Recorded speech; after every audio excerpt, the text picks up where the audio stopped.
Great games at your table. Wow. Great games at your table. I'm Jonathan Albin, and this is Nycos RPG. Today we are going to look at 9 Nycos news nuggets you need to know because this is Nycos News Day. And remember, tonight at 11 p.m. we will have the Nycos Nightly News, which will bring you up to date on what's going on in each of the campaigns. If you just joined the channel and haven't been here before, make sure you like and subscribe and push all the buttons down below because everybody likes pushing buttons, and I'd greatly appreciate it if you did. It would really help the channel. Alrighty, so Nycos, the 9 news nuggets you need to know in particular for today are going to all circle around the story arc of the Black Book of Ahdahm. And for those of you who have not viewed any of the episodes or don't know anything about it, the world of Nycos is a fantasy setting that is 50 years old, a little bit more than that. I've been GMing nonstop for that entire 50 years, and we have more than 12,000 years of game lore to sift through. So it's a lot. So within that story arc that takes about 7 years to play through, one of the critical elements of it is this mysterious Black Book. And the actual existence of the Black Book is a subject of contention, iteration over iteration. The first fact you need to know is that the book is actually a collection of books. And as the name may suggest, and if you figured it out, the idea is that the Black Book of Ahdahm is the actual Bible as defined on Terra. And the story arc of the world of Nycos includes incursions periodically, once per iteration, of beings from terra firma through whatever methodology they determined to get here, and then the interaction between the individuals of the world of Nycos and those of terra firma are primary drivers for the story. They're not the singular drivers, but they are primary. And one of the sub-elements of that is that inevitably somebody from Earth, from terra firma, bring with them a copy of the Bible. And it has varied from iteration to iteration and from season to season, so to speak, based on what the players have chosen to do. And generally, it has been once per iteration, at least someone has played a character who, by definition, is from Terra, and inevitably they have access to this book that they bring out.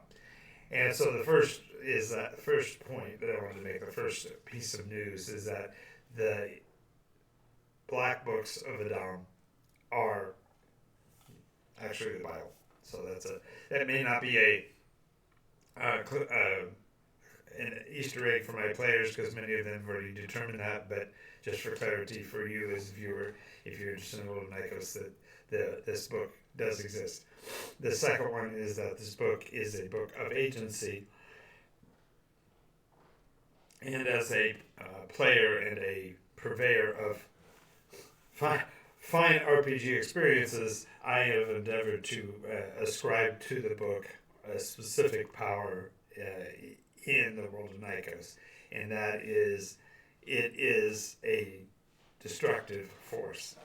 And by that I mean that the very concept of the Book of Ahdahm means that there are going to be individuals who can utilize that to destroy elements of the world of Nycos, because the concept here is that the truth will banish falsehood, and the world of Nycos is a fictional setting.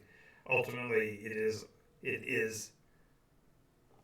a lie. It is a fantasy. It's a fiction. And because of that, the evidentiary power of the Bible as truth is an oppositional force, and therefore it can be devastating, and it has been historically devastating to certain segments of the world of Nycos based on the application by the players who have had access to it, or to the villains who at different points have maintained the copies. So, next news nugget you need to know about this particular book is that all versions that had been in the world of Nycos before the beginning of this episode, before the beginning of this iteration, had been eliminated. The players had endeavored to find them and eliminate the books. Now, that seems like take a really powerful item that could be destructive and destroy it. Sounds like it would be a, quote, good thing, but the reality is that the actual truth had been evidenced in the world, and therefore there are elements of that truth that lingered even with the disruption and the destruction of the physical copies of the book. And so this iteration began with a reinsertion of an exigent copy from a previous iteration being brought forward. So there is currently, this is news nugget number 4, there is a copy of the book exigent in this iteration.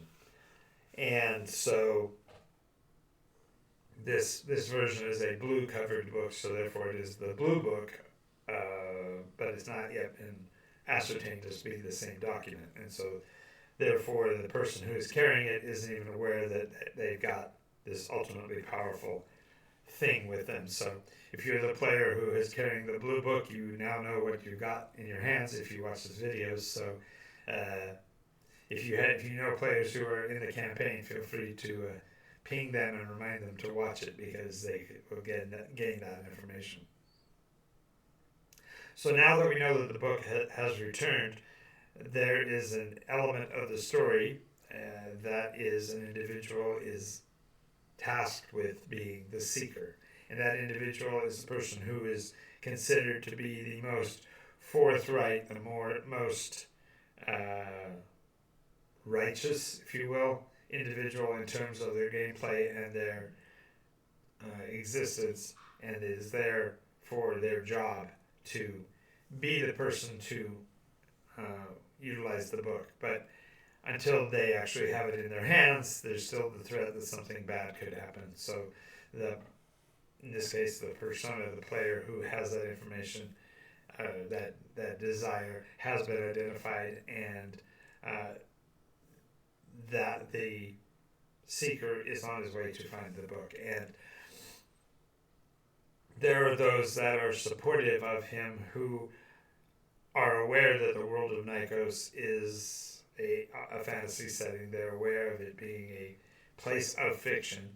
And this group is dedicated to make sure that only the seeker utilizes the book, so that there's no devastation to the rest of the culture because of it.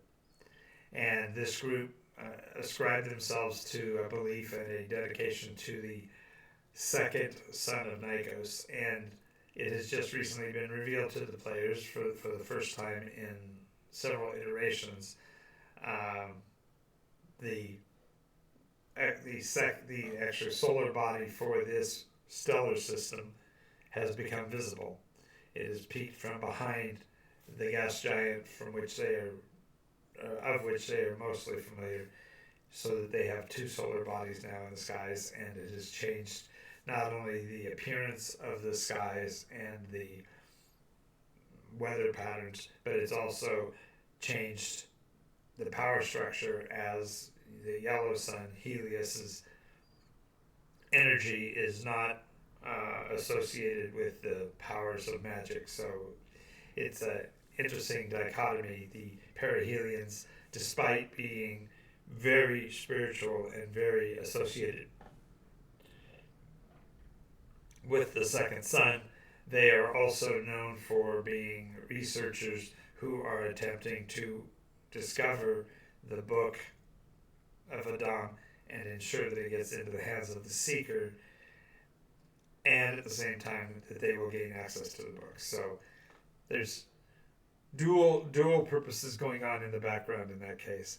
The next news nugget you need to know in reference to the book is that it requires the individual to not only read but understand what they've read. So there's a dynamic of philosophy that comes into play during the iteration that's associated with the book. So we actually utilize a copy of that book at the table should the players find it, and they are permitted basically during the session to read and analyze and discuss different portions of it with the other players, because the ultimate idea is that we want to include as much of the power of the book to eliminate the things that are, you know, morally reprehensible or that are crippling the world.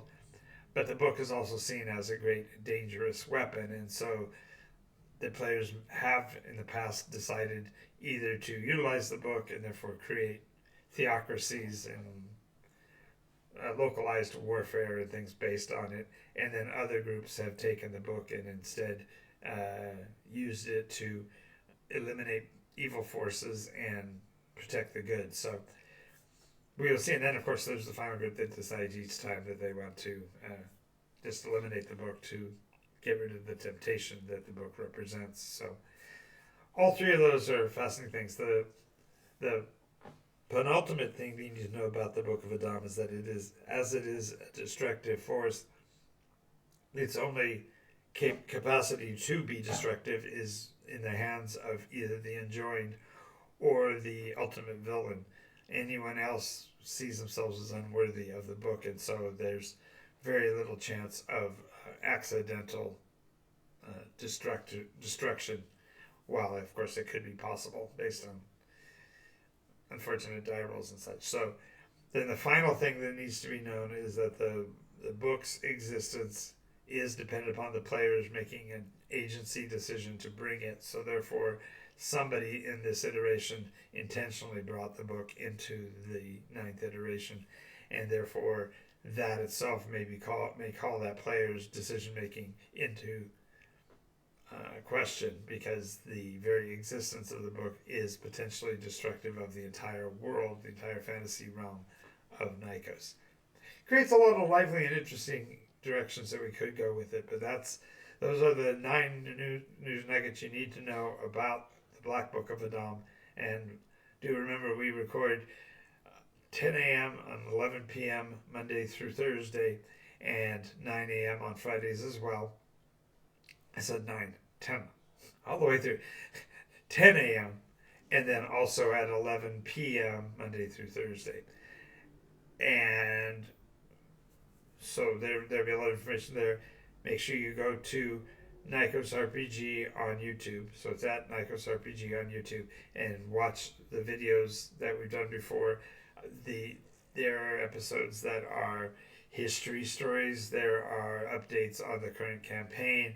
There are helps and assistances for game masters, and even some tidbits that be helpful for new players and developing veteran players in roleplay games.